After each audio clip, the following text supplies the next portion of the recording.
Okay, I think we can start. Hello, everybody. Thank you for being there in our webinar about our carbon footprinting toolkit.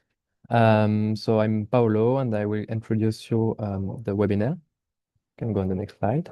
So just the practical information before this webinar is recorded and the replay will be available on our YouTube channel. For all the participants, your audio and video is off by default. You can ask questions during the sessions in the Q&A sections. And we will have a moderator that will read out the questions during the question and answer sessions. You can activate the French translations in Zoom if you want. I can go on the next slide. Yeah, you have like the captations buttons at the bottom of the screen where you can enable the French subtitles and French audio. Just before starting, I will briefly introduce you the Climate Action Accelerator. Can go to the next slide, Quentin. Slide before, thank you. So we are a non-profit organization based in Geneva that aim to mobilize NGO, aid, health organizations, and also higher education and research organizations around the world to build up climate policies and to help these organizations to make actions to keep global warming well below 2 degrees.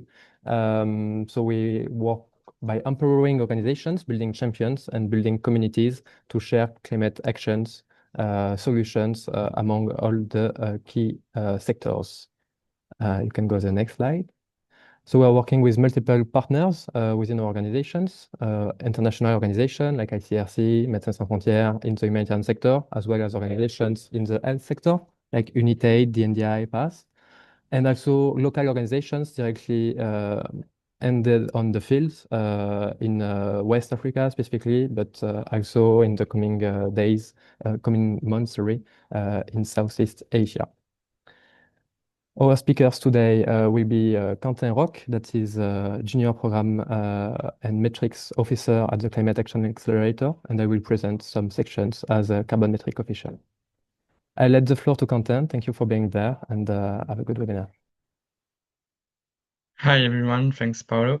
During this webinar, we will go through all these parts. The goal of the webinar is like to really explain you what is in the toolkit, how you can use it.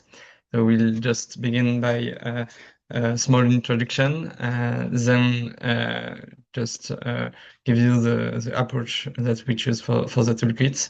Really going more into details after into the 4 stages of a footprint and how the toolkit will help you during each of these stages. We will speak about the database that we have done to gather some knowledge sources in the toolkit, and we'll then have a focus on some tools to really show you some practical tools that are available in the toolkit. And then we have a time for conclusion and for questions and answer.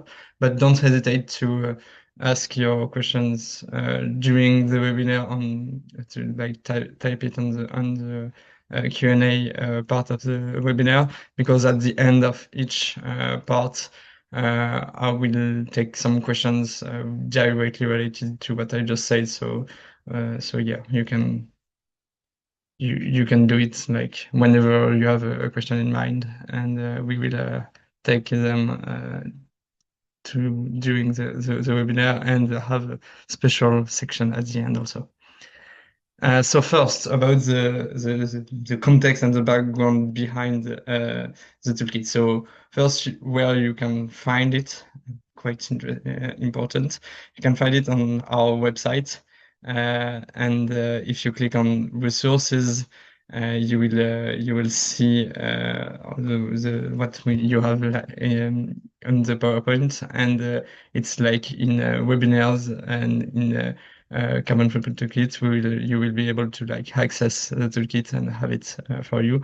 And the toolkit is then divided in 6 different parts that I will present now and yeah in this following of the webinar.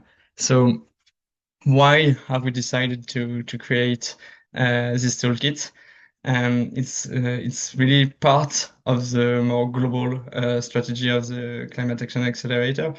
It's like we have now 4 years of experience in carbon footprinting with different organizations in the humanitarian sector, and we are now we have like gathered a certain amount of information, and we want to develop this toolkit to uh, organize all this knowledge and to be able to share it with you.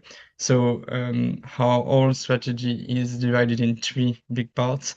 It's like the first one is the laboratory part with many pilot projects, just to like be able to know more about all the links between humanitarian organization, between climates, between what the solutions that we can put into place, and all of this. And so these 4 years have enabled us to like really gather knowledge on this operational phase.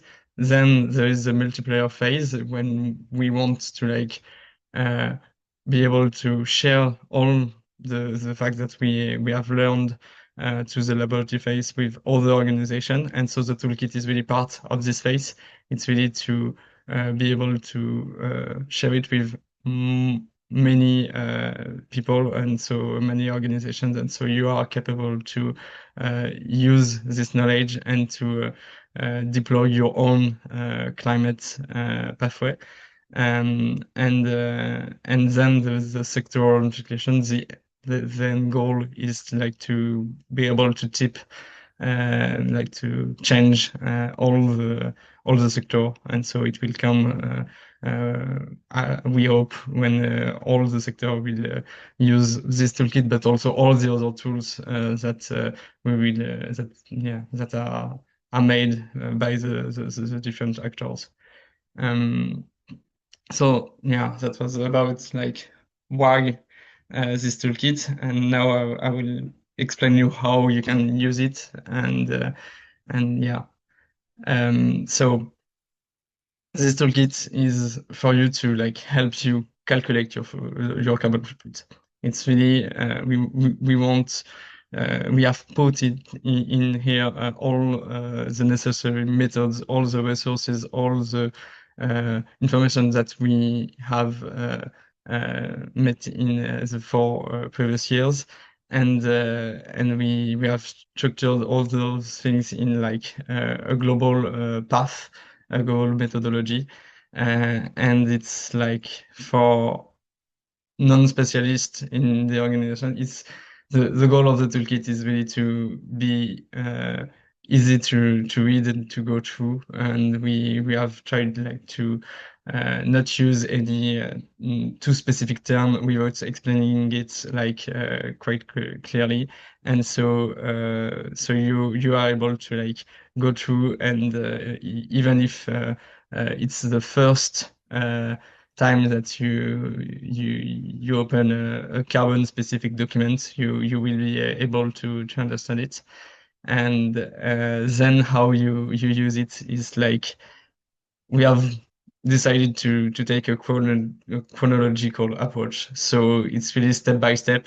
It helps you first defining all the scopes, then collecting the relevant data, and then to do the calculation. So it's really, it's made so that you begin by the first pages of the full toolkit, and then you begin your path with those pages, and you go through the toolkit once you are in real life going through all the steps described in it.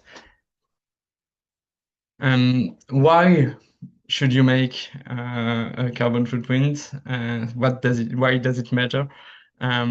So a carbon footprint is globally just a tool to like measure and assess all the emissions that are linked to your organization, to the activity of your organization. And so it follows some norms, some global and legal regulations just so to be sure that all the footprints are comparable, that they all follow the same rules. And what is quite important is that the footprint is not the end goal. It's like a tool to do a footprint. It's a tool, a way to understand where does your emission come from, and how you can then reduce them. And it's so yeah, it's really the first step to then go into like action with some solution to like reduce or adapt your activity to the climate impact. The results are like not 100% precise results. It's like it's based on averages on available data. It's always doing a footprint. We don't look for a perfect number. We want to like have the more precise one, obviously, but we have to keep in mind that we can't measure each CO2 emissions directly after the activities. The real idea is to have a number, an estimate number that is close enough to the reality, and so that will help us understand the reality and adapt and create some appropriate solutions. And so lastly, with the same in the same sense, there is some uncertainty during all the phases, especially the calculation one. And it's like it's normal. It's not a perfect science. It's we just want to say that, and you don't have to be afraid by all the uncertainties that you will see during your path. It's just normal, and yeah. So I don't know, Oriane, if there are some questions related to those two first parts. I can take a moment to answer them. There are no questions for the moment. Okay, thanks. So now, I will go through the four main stages of a footprint to explain to you what they are, and also to explain to you what we have put in the toolkit to help you doing all those four stages and all the steps within them. So first, when you decide to do a footprint, you have to clearly define the scope and the boundaries, so you know what you want to measure, and you have the perimeter clearly defined. Then you have to, so knowing this perimeter and doing all the activity that you want to calculate the impacts, you have to collect the appropriate data to be able to calculate the emissions related to this perimeter. Once you have collected the data, you have to like use them to be able to calculate emissions. And finally, but one really important step too, even if sometimes you could say like, yeah, once I've calculated the emissions, it's okay. No, you have to like analyze them and to produce a report that you will be able to share with within your organization, and that's really where you are able to transform all the precedent steps and all the calculation into a step forward to next to action, I would say. So first part, the scope and the boundaries. When you are doing a footprint, what is quite important is to like take the time you need during this first part, because it's where you will define what you want to measure in the footprint. And so I will show there are 3 different boundaries. And for each one, it's just to ask you the good question to be able to like document what you will measure. And so afterwards, you're able to check that you have collected the appropriate data to measure what you say you want to measure. And so what are the actions in this step is to define the 3 different boundaries and to start engaging the relevant internal department. So they are in at the beginning of the path, and so it facilitates you for the next part. You will produce some outputs during these steps. The main one is like a mapping of the activities of your organization, and also with directly linked with this mapping, like a list of key people for each activity or each category of activity, the list of people that know those activities and that have access to the data related to this activity. So yeah, the first boundary is the time boundary. You have to like choose 1 year during the year you want to calculate your emission, and it doesn't have to be a normal year. It can be your financial year. If it's more practical for your organization, but it has to be a whole year. There are 2 different options at this stage. If this is your first so your first footprint, so it's the baseline, you have to choose, if you can, a reference year that is like representative of your organization. And so because you will use after this reference year to compare with each new footprint that you will be doing. So it's quite important to like choose a year without a huge modification, but and then each time you do a new footprint, you choose a year, and you compare to the optimal process is to compare to the previous one and to the reference one. So you have all the different you can analyze all the difference between the footprints. Then there is the organizational scope, sorry, in which you define the activity sites that you will include or not in your footprint. Saying that, for example, some organizations have some one HQ, some national societies, some partnership with other organizations in which they are employed. So you have to map clearly all the different activities and activity sites of your organization, and to say, okay, we will measure the footprint for all this one. That's the by default all. And if there is some some project, some office, some which it will be too complicated for you to calculate, you can decide to exclude some, but you have to like explain why. And this is a point really important to keep in mind, is the transparency.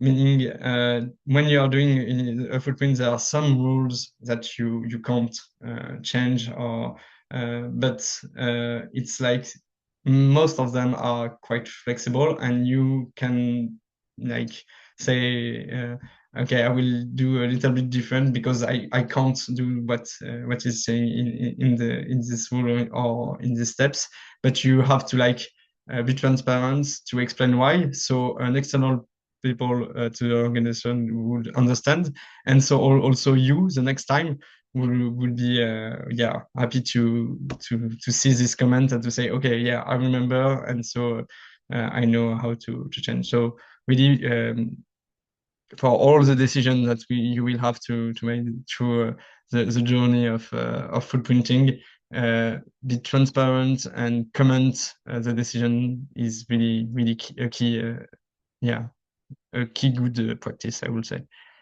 And the last perimeter, the biggest one, is really to go through all the GHG categories. The GHG protocol is the big global rule around carbon footprinting. And there is a mapping of all the different emissions categories, and which are represented here with a graph. With this graph, you will be able to find it in the toolkit, and it's really approximately 20 different categories. And the operational parameter is to go through each one of these categories and to ask you a question like, is this category meaningful for our organization or not? And so do I want to include it in the operational parameter or not? Some categories you have to, because it won't be a complete carbon footprint if you don't. Some it's like more tricky and more difficult to have data on it, so it's like more optional, I would say. You will find all the criteria in the toolkit, but just to say to you, the one in the center, in the middle, in red, are the scope 1 and 2, the direct and indirect, but the energy linked emissions, and are really important. You can't say, okay, I don't. I know I have some of my activity going in some of this category, but I don't want to. No, it's like the main. If you don't have scope 1 and scope 2 emission in your footprint, everybody who will be looking to your footprint will say, okay, that's strange. And so, yeah, and all the other emissions are part of the scope 3, which who are like indirect emissions, but it doesn't mean that you don't have to calculate it. For example, for most of the organizations that we have helped, it's like it represents like 80%, around 80%, with some difference, of course. But yeah, it's a major part of the footprint. And yeah, and so to do those 3 parameters, like really enable you to have a clear, a clear global parameter of your footprint, and to really know what you want to measure. And yeah, and so you will find in the toolkit some graph and some steps to help you do it. Before I go to the second stage, do we have any question in the chat, Oriane?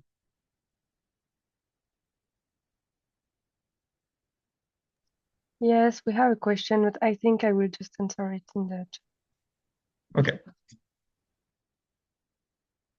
So once you have all your boundaries clear in your mind, you can go to the second stage, which is the collection of the data.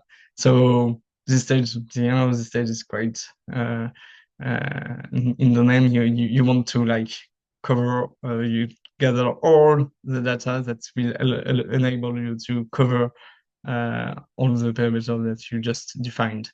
And so the actions are to identify which data you want to require, to develop some data collection frameworks you will be able to send to the people that you know have access to the data, and then so when you collect the data, those people will send back to you, validate and verify the data with them to like be sure that you understand clearly the data and that there is no major errors in it.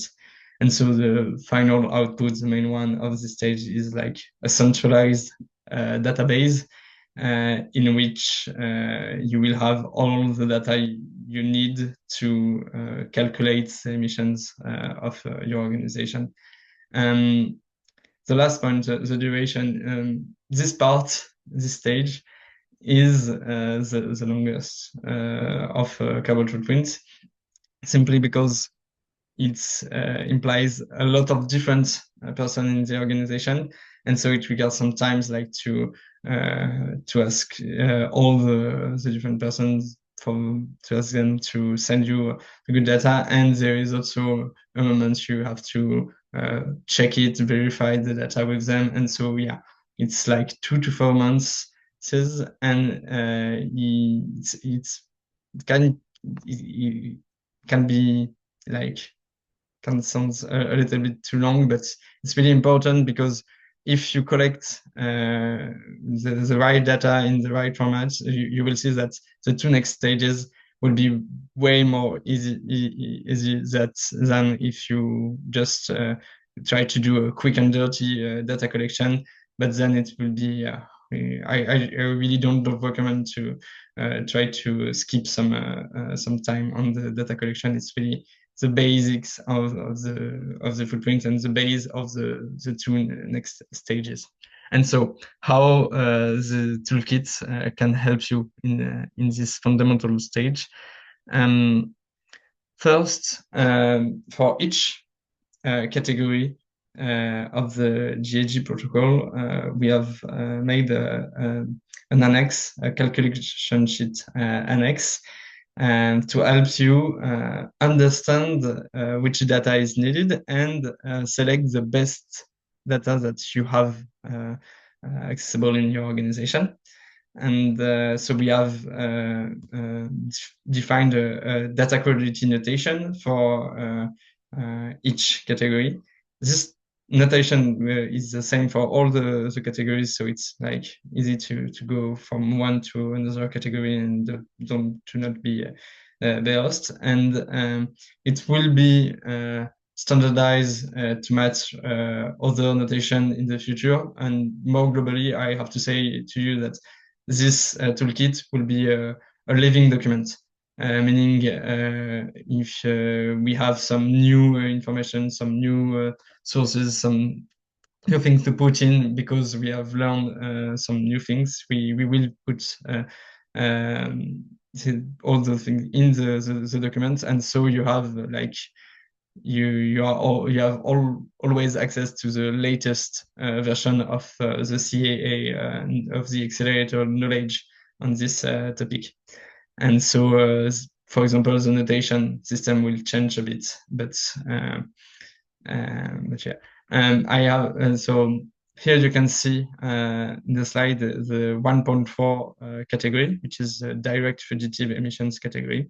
And you can see how it is presented in the toolkit. So you have first a little definition of the categories, so you are able to like understand which activities are included and which data you need to collect.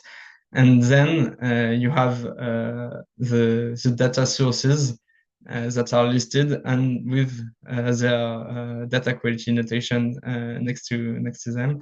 And so you are able like to say, okay, do I have access to here the record of gas leaks by equipment? Most of the time you don't, but perhaps you have. If you have, okay, that's perfect. I have the top data source. If I don't have, I can check the next one and so on. And so you're able like to collect the best data you can for this precise category. And so we have done a calculation sheet with this data sources noted for all the different categories, so you are able to follow the same path for all. And once you have the data, you have like collected all the data, you go to the next stage, which is the calculation, of the emissions. And so yeah, the aim is like you have all your data, you want to have the emissions to be able to analyze the results and to see where which activities impact the most, and so yeah, you want to process and to compute the emissions. So first, what you have to do is like to organize your data, to put all in a centralized data set, to be sure that you understand the different information you have collected for each from each data sources.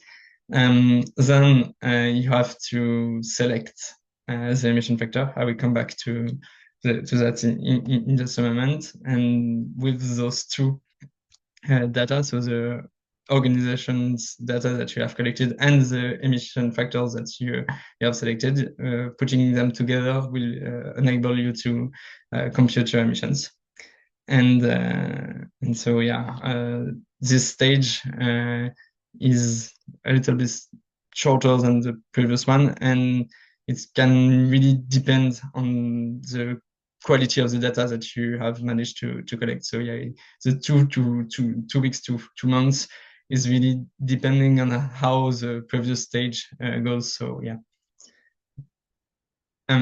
So if I just go a little bit further in the calculation sheets that I started to present you just before, after the data notation, there's a part on the data processing when we see if you have the best data, you are in the case number 1, and we describe the process that you have to go through to use this data that you have collected to then find the number of emissions, the CO2 equivalent related to this category. So it's really related to the data notation just above this in the annex, and for each data quality we have described the path that you the methodology to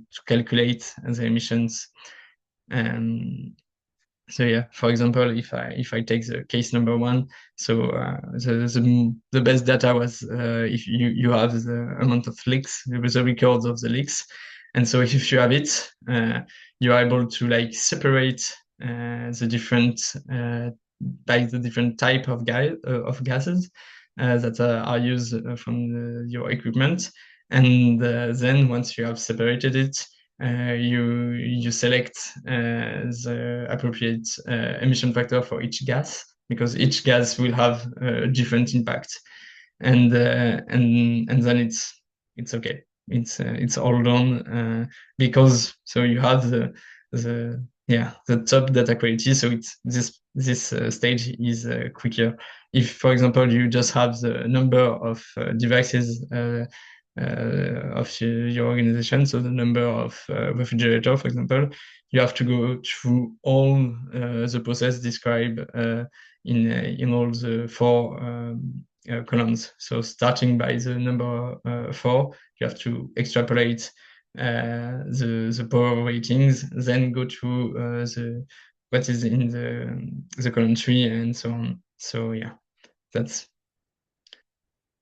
And yeah, I've said to you, I will come back to the emission factor. So when you calculate an emission, you have 2 different data that you need to have the emission. Is the activity data, so that's the data that you collect in the second stage, and you have the emission factor. And when you multiply both, you have the GHG, the CO2 emissions. So, for example, the activity data would be how many kilometers have been flight by the different person of your organizations, and the emission factor is the one saying, okay, 1 kilometer by flight in economic class is like a certain amount of CO2 equivalent, and so you are able to compare those 2 data together to have the number of kilograms of CO2 equivalent related to all the flights of your organization. And this for this part, what we have done is like to put in the annex all, not all, but the main data, the main emission factors that we use for each categories. You have to know that there are many different emission factors because some for all the different activities in all the world. So we selected some that we trust and that we use, and we have put them in the following part of the annex. And you can also use some tools as the humanitarian carbon calculator, which is an Excel tool to help you compile the data and have the CO2 emissions. And in this tool, you will find many emission factors that are relevant for the sector, for the humanitarian sector, and that are verified and trustful. Perhaps there is some question in the chat. I don't know. Tell me, Orion. Yes, we have a question. In what ways does this toolkit differ from the HCC? So we haven't talked about it yet. But... Yeah, so the HCC is a tool with some documentation around it to help you use it. This toolkit, the goal of this toolkit is that the HCC is one of the source that we give to you in the toolkit, but we have collect and gather different sources that can be useful. And we also know, because the HCC is the tool that we use to do the footprint, that there are some uncertainties that you can have when you fill in the HCC. And I would say, so that's one of the difference. It's like a part of this toolkit is about the HCC, a part is about other sources that we have identified that are helpful to go through the footprint pathway. And another difference is that the HCC is really a tool focused on this third step, how to calculate emission. This toolkit, the goal is really to help you doing the whole footprinting path. And so really helping you from the beginning with all the perimeter to the end with how to report the emissions. So yeah, I would say that, yeah. And so just to let you know also, because we speak about the HCC, the accelerator will maintain and will have will develop an HCC version 2 during the next year, and will like have all the community parts around the HCC and all the tool. We will like develop some new version to help the sector and to like makes it the clearer possible. But it's remained like a tool that we see as a tool really useful for one of the stage, which is the calculated one, and not that is not nowadays. It's not like an overall tool that you can use. But so yes, that's the main difference. And to go through the next stage, the fourth one.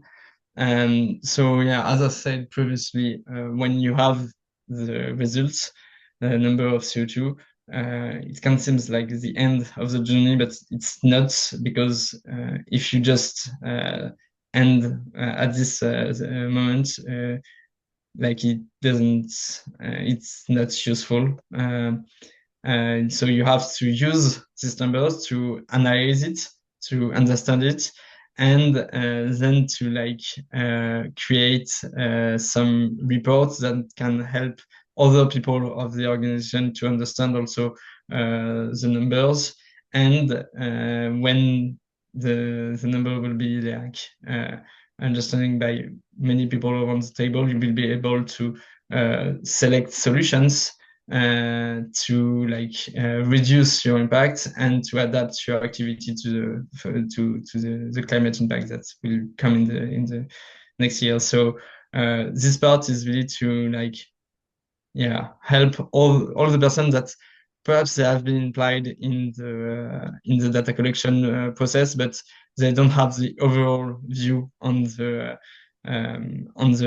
carbon footprint, and so it's to present to them the carbon footprint and the different main results that come up with the analysis of the CO2 emissions. And so the outputs is, so first a CO2 emissions report, then a detailed methodology documentation to help you do it again the next time and really document like each part. And that's where I say to you, really be transparent in this methodological documentation. It's mainly an internal document, but it's really to like facilitate the next footprint you will have to do. And then the outputs is like some new policy, some new solution that will come to like reduce the impact that you have found doing this. Yeah, go on. No.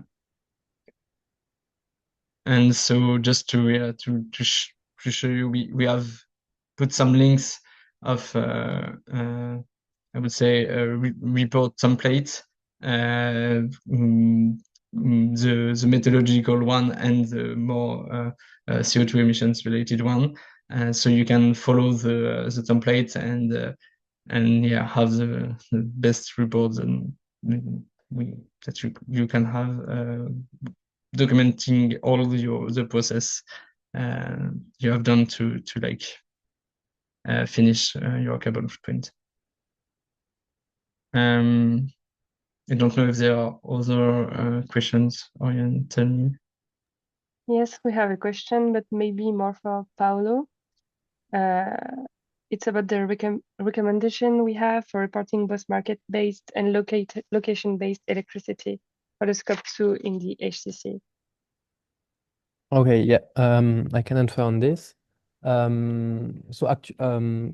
actually the HCC allow you only to report on the location-based method, as it's the one mandatory in the GHG protocol and on the international norms.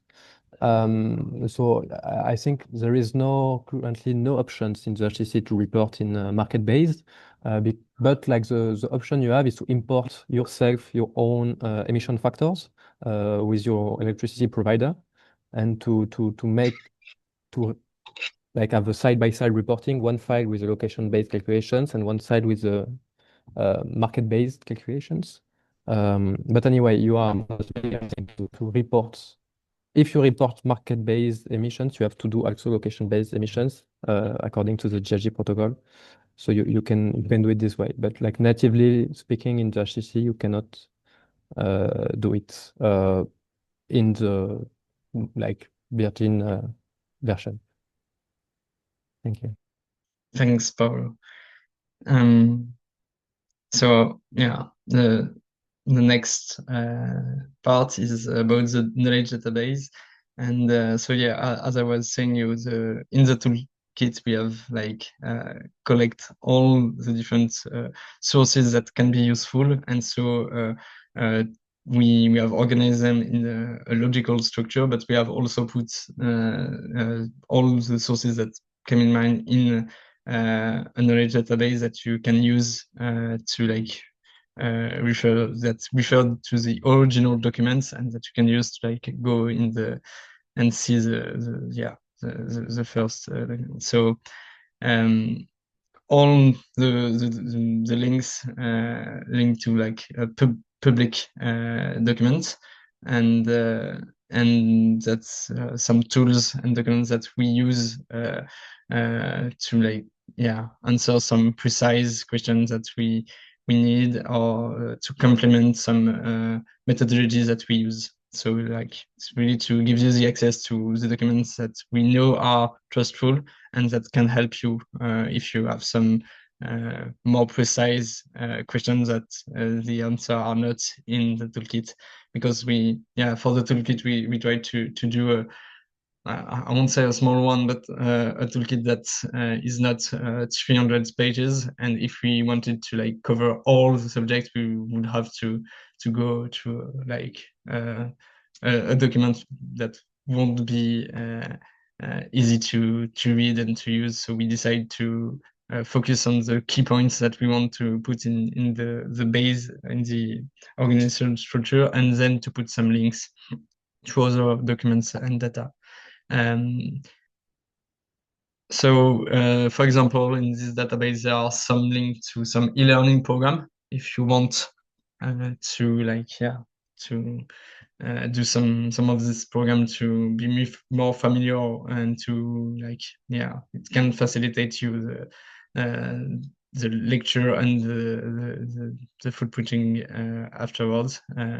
We try to do a toolkit that can be used even if you are not specialist, but it's always a document. It can't replace a learning program with some accompaniments during this program. So we have put some links here.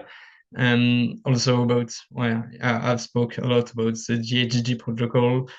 We have put also some other standards, the international standard ISO and the French one, BGES, because it's like one of the most detailed one. And so it can be useful if you have a precise question on a precise point of the methodology. Can helps you to have this answer. For the emission factor, so we have listed it in all the category annexes, which one we use, and we have also list the database at the end in this knowledge database. So you're able to like find the most appropriate emission factors for your organization and for your activities. You also have to know that matching the activity data that you have and the emission factors, it's never a perfect match. It can be a perfect match, but we can't be sure that it will always be a perfect match. And so it's normal if for some of your activities you have to make like some estimation or to really match with the emission factors that you find. What is also possible when you are doing your footprint is if for some of your key activities, your key items, you don't find an appropriate emission factor, some organizations also decide to do by themselves some life carbon analysis that allow you to have the emission factor at the end. But it's like a long process, really useful because it helps a lot all the sector. But yeah, you can do it in an instant. So for the first footprint, and if you're not familiar with the footprinting path, we would recommend you to use the emission factors that are in the HCC, and we have listed here also others that we use sometimes when we don't find the one we want in the HCC. There are also in this database some tools. We'll go quickly on this because Paolo will show you more in a moment on this, but it's really to help you, meaning that when you have collected the data, sometimes you just have to match. You have the total amounts you have spent on banking service. You just have to match it with the banking emission factor, and you have the emission. But for some data that you will collect, it's more complicated to go from one from your data to the emission, and so we have created some extra tools that can help you. we will present it in a moment, so I don't go into more details. And lastly, on kind of overview of the other resources that are available in this toolkit, you have the solutions hub that the solution team of the accelerator developed, and that is a way to, once you have the results, the analysis, to go to the next step, which is going to the action and implementing some solution. So this one can be really useful after the footprint. And we also put some example of the reporting that we have done or that others have done, and we found them like appropriate and some good examples to follow. I think I'm at the end. So is there any question on the database, Oriane, or I'll let the floor to Paulo to It's present all the good. Thanks. You can go, Paulo. Floor is yours, Paulo. Yeah, thank you. So yeah, just in this part, I will make two case study for specific case and to show and to go with you to highlight at what stage you can use the footprint, the toolkit, sorry, and how and why. So first of all, we have a case study for an organization that want to calculate the GHG emission of their business travel. So the first, following the path of the toolkit, the first step will be to set boundaries. So you can go on the next slide, Quentin. So for setting the boundary, we have to define organizational boundary, what site we will measure on the organizations, operational boundary, at what kind of emissions it's linked to, and on the temporal boundaries. So let's say for the case study that we will study an NGO that have a HQ in Geneva and 3 field office in Peru, Mali, and Bangladesh. It's the HQ that manage all the bookings. So we have like a file with all the tickets in it. The operational boundaries will be linked to the business travel category in the GHG protocol, so in the scope 3 category 6. And for the case, we'll consider the year 2024. You can go on the next slide. Okay, so for the data collections, let's assume that NGO is booking all the tickets through travel agency. And by asking this travel agency, we can get all the tickets, but only the origin, destinations, and the class. So this is all the data that we managed to collect. And from this point, we will follow the toolkits to get to the emissions. So what we have, if we look at the toolkit for the category business travel, we see that the data we collect is pretty good data because we have the record of all the tickets purchased. We have all the plane tickets journey. So the first step will be to split all the tickets by mean of transportations. Luckily, we have only airplane tickets. Then to split it among classes. So we saw in the data set that we have premium, economy, business class, exactly in the column. So we will have to split in order to apply the appropriate emission factor. And also we have then to match the emission factor with the distance. The thing is that we don't have the distance like this in the toolkit, in the data, sorry. So we'll have to get it. You can go on the next slide. So yeah, if we go back step by step on the steps we have to go through is to compute the distances. So we have all the airport from departure, airport for destinations. So we can use like several tools to measure the distances between airports. Then to sort the flights between class tickets and to match it with the emission factor. So saying that if it's long haul or short hauls, to compute then the CO2. So for this case specifically, the toolkit provides some tools to help you to make all these steps that might be difficult to do because here we have like only 5 flights, but let's imagine you have like 1,000 flights and that you have to compute the distance every time. So you can go on the next slide. So yeah, you will be able to find in the toolkit a tool that helps you by putting in input the departure airport and the arrival airport, and also the travel class in the column E. The tool will compute for you the distances and also the CO2 based on the emission factor you want. So if you go on the next slide, we see that when we put the emission factor, so as we say in the boundaries, it's 2024. So we choose the emission factor coming from DEFRA in the year 2024, and we get the distances, the CO2 linked to each category. And we know that we traveled about 27,000 kilometers for about 9 tons of CO2. So you can go on the next slide. It's important for you to understand what are the emission factors that you use to keep track of the methodology. So like, for instance, this tool provide you in a dedicated tab the list of all the emission factors used. So for your methodological record, it's a key information to get. And at the end, with this information, like with the results of the calculation, you can properly make your reports explaining the impact of each type of travel, short haul, long haul, business, economy, premium economy, to present the result of your calculation and your activity.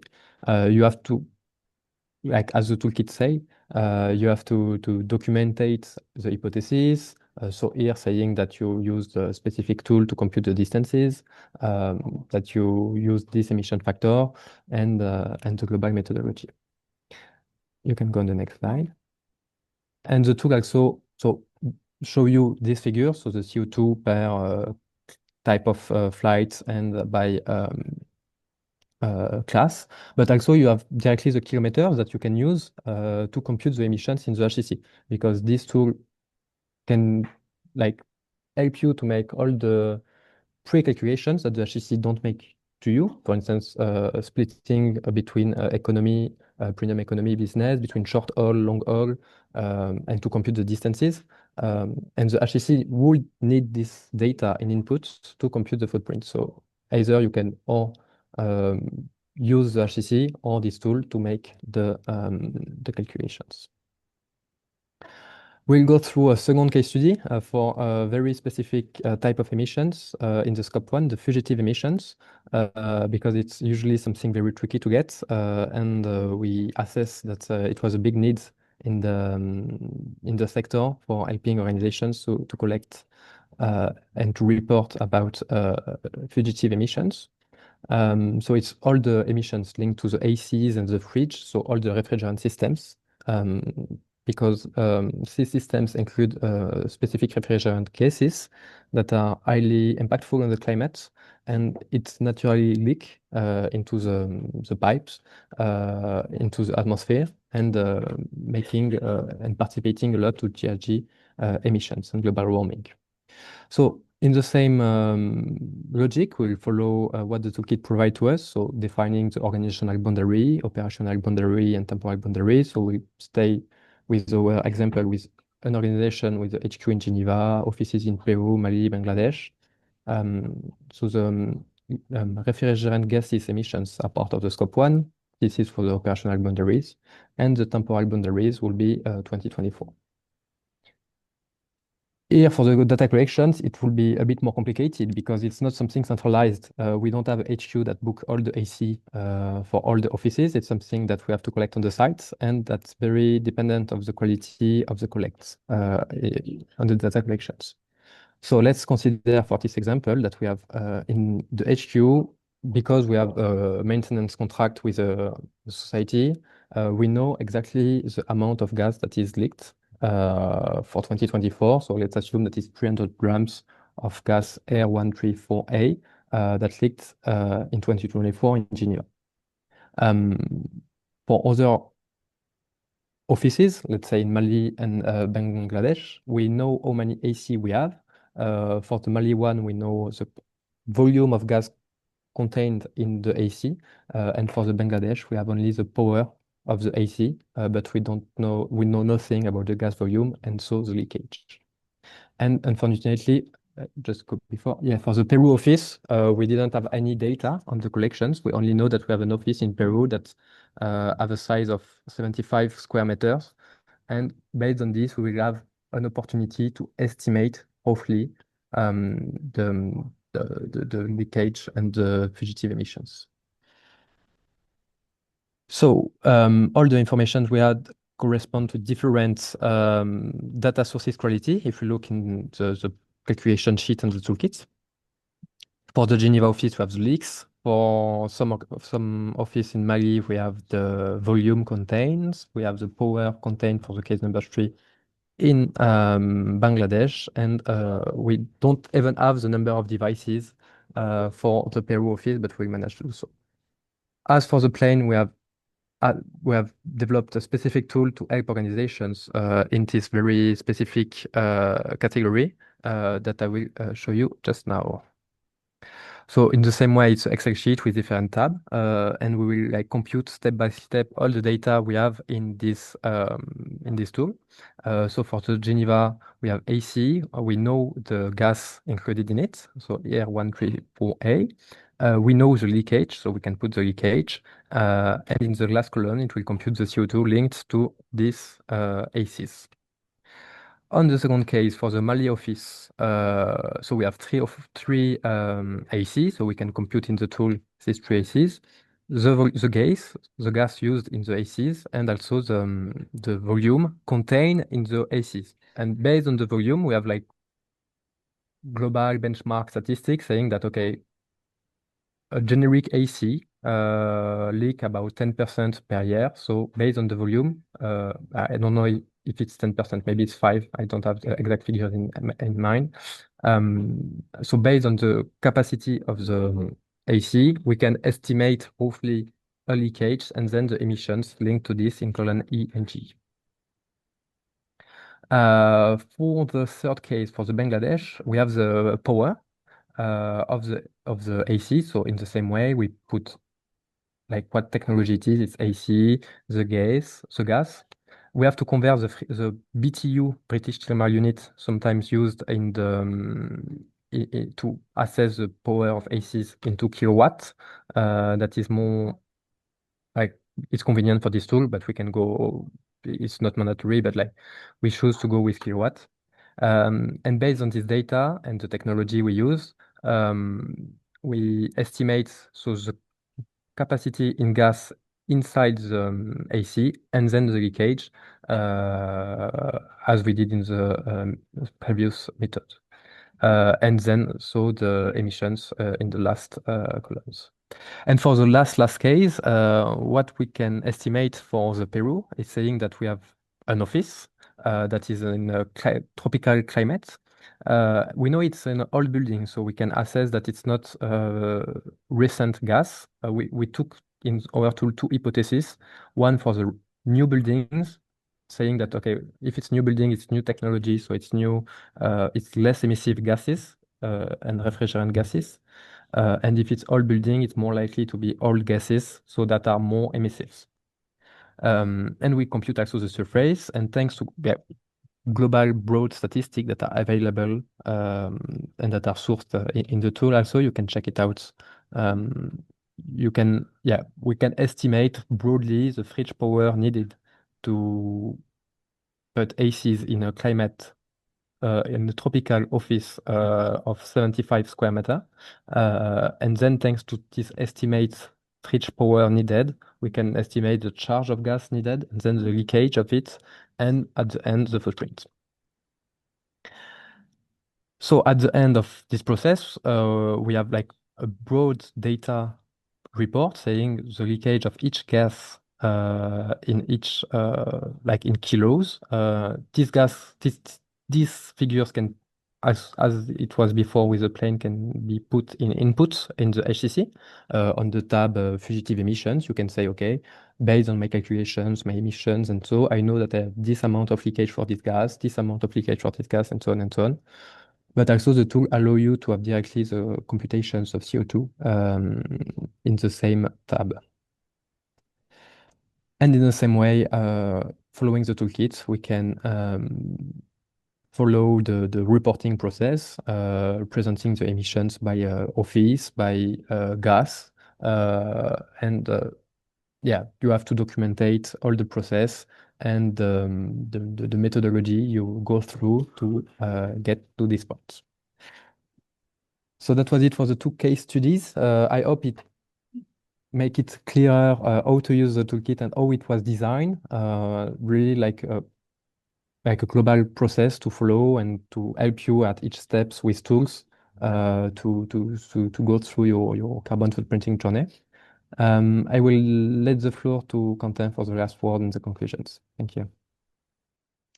Thanks, Paulo. So yeah, a little conclusion to begin, and after we will have the question if there are some in the chat. So The toolkit is totally open access, and you can access it online or on our site web, and it's totally free. It's a living document, so it will evolve, and it will include your feedback and some new findings that we may do at the accelerator. And the goal around it is like to create a learning community among these practices and to help you go through your footprinting pathway. And so yeah, there will be a second version of the toolkit with new templates in the common norms.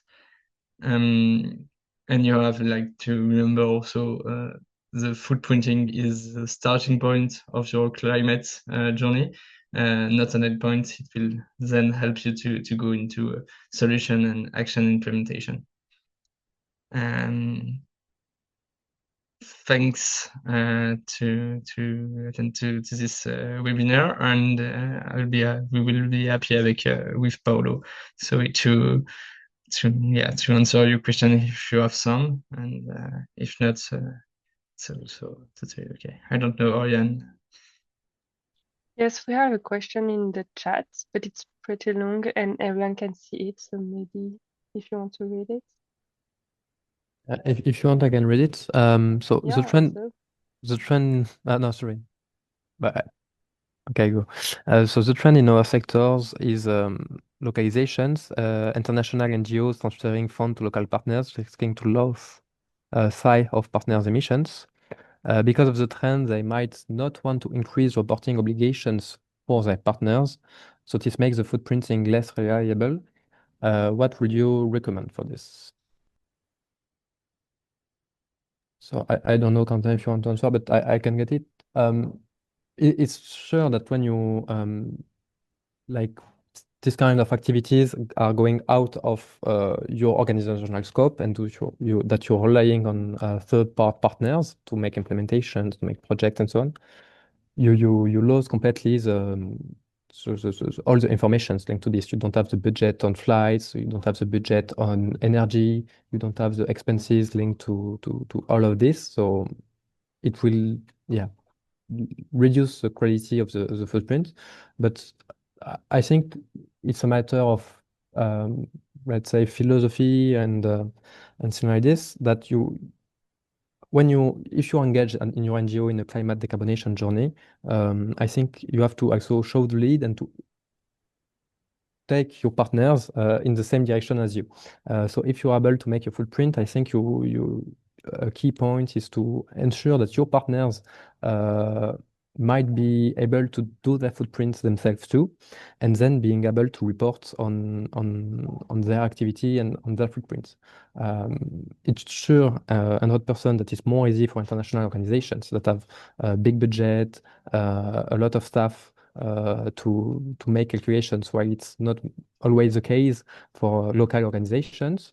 But for instance, we have the example of Alima, that is one of the partners of the accelerator that work a lot with local organizations, especially in West Africa.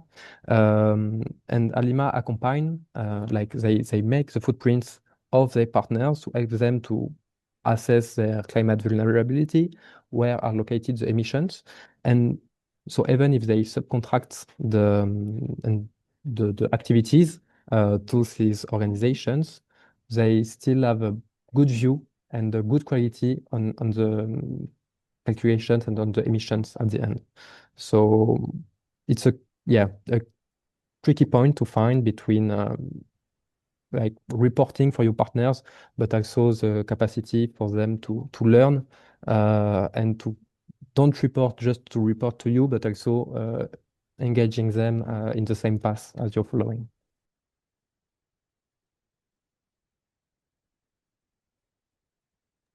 Okay, thank you. We just have a second question, and I think we have time. So, what's the future of carbon footprinting, which is resource intensive journey, and at a time when funds up for the sector is reducing drastically?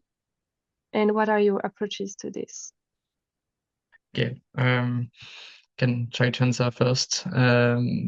So yeah, it's a particularly challenging time for all the sector and for all the different activities, including the carbon footprinting in the sector. So we think that it's still important to do it. We try with this toolkit and with all the other tools that we produce to facilitate it, because it's a time-consuming process, and we know it.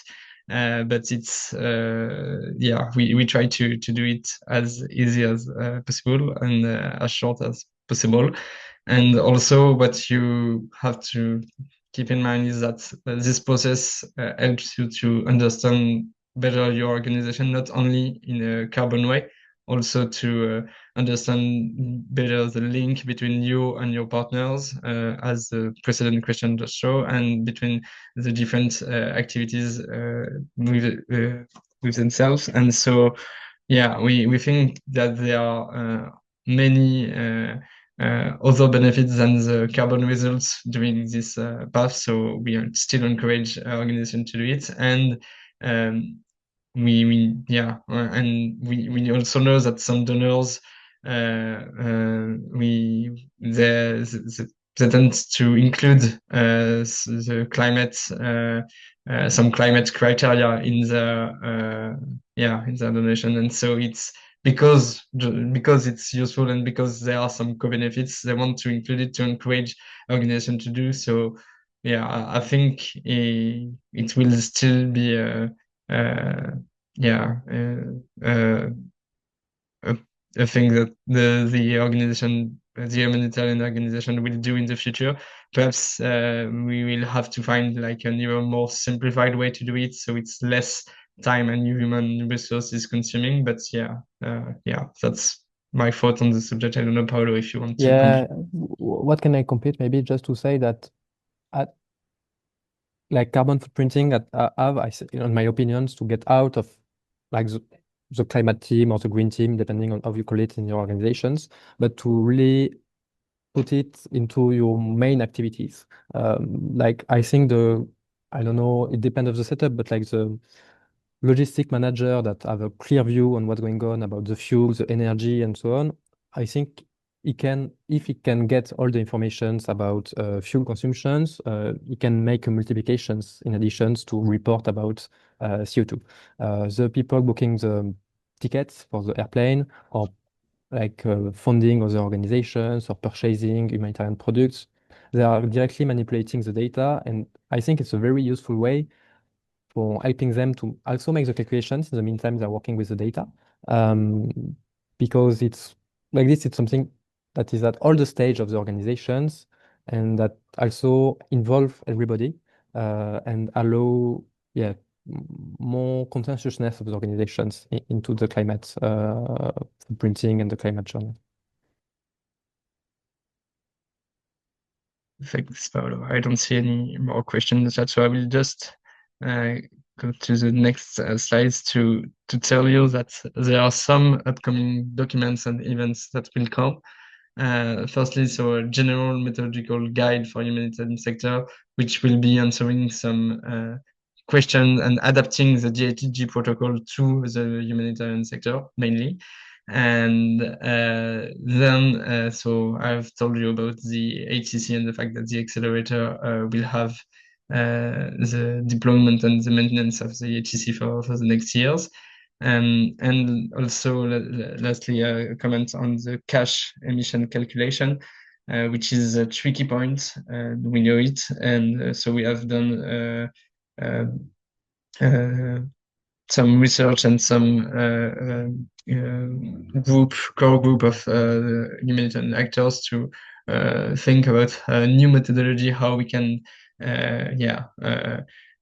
deal with the cash emission calculation. And so it will all those three subjects will be in a series of webinars in the early 2026. So stay tuned. And also, we know that the carbon footprint, even if we try to like create this toolkit and some other tools, can still be complicated to do if you are on your own. So at the accelerator, we have we are deploying currently an accelerator program for aid organizations, which will be 2-year collective cycles to help you learn together with a collaborative online platform, and which will include some monitoring session and some quality review from our part. Yeah, so the program is really to help you go into all the path. So not only the footprints part that is linked to the toolkit, but also then the roadmap, the solution, the implementation. And the idea for us is to to help as many organizations as possible.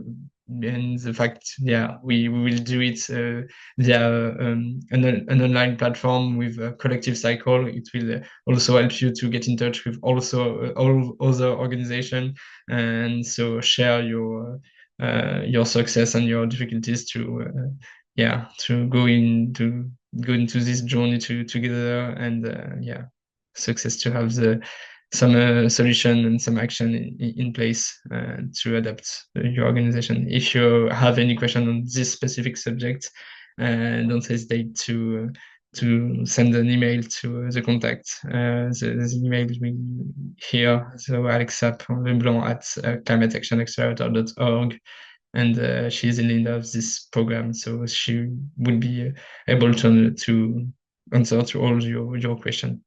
And thanks a lot. And I hope this session has helped you to understand what is in the toolkit, and that you want to go see it and use it to do your footprinting, your footprint. So yeah, thanks everyone. Thanks a lot. Have a good day. Bye.